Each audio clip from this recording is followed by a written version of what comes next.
Jeremiah chapter 49, part 4, prophecies against Kedar and Hazor.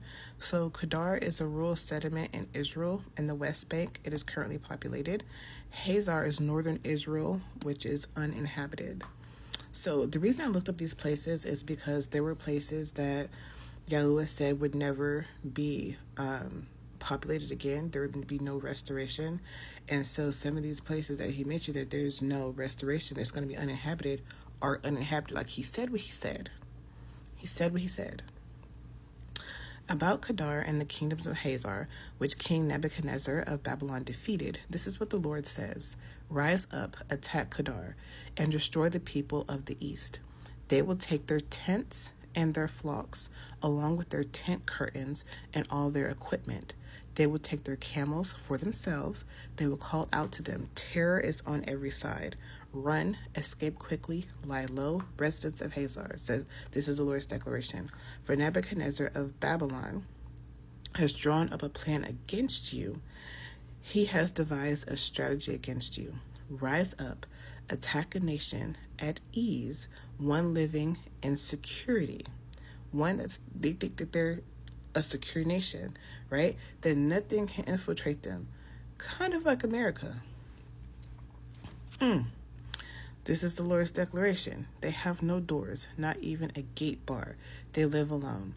Their camels will become plunder, so be taken, and their massive herds of cattle will become spoil. So just like in a war, when one country infiltrates another and they take all their treasures and whatever they can find, that's what, during these times, that's what it was for them. Their livestock, because that was how they made money. That was their livelihood. So that's what they typically would take during that time. They would also take like their idols. They would take their carved images. And these are nations that were not part of Israel. Now, Israel did adopt the customs of these other nations when they would infiltrate them because they were being disobedient. But that's how war was in these days. I will scatter them to the wind in every direction. Those who clip the hair on their temples, I will bring calamity on them across all their borders. This is the Lord's declaration. Hazor will become a jackal's den.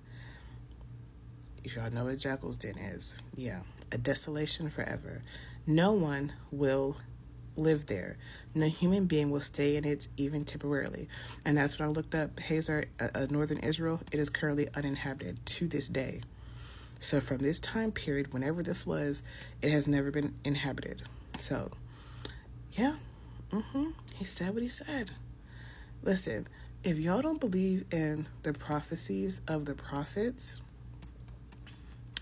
when things start happening, you're going to be caught slipping.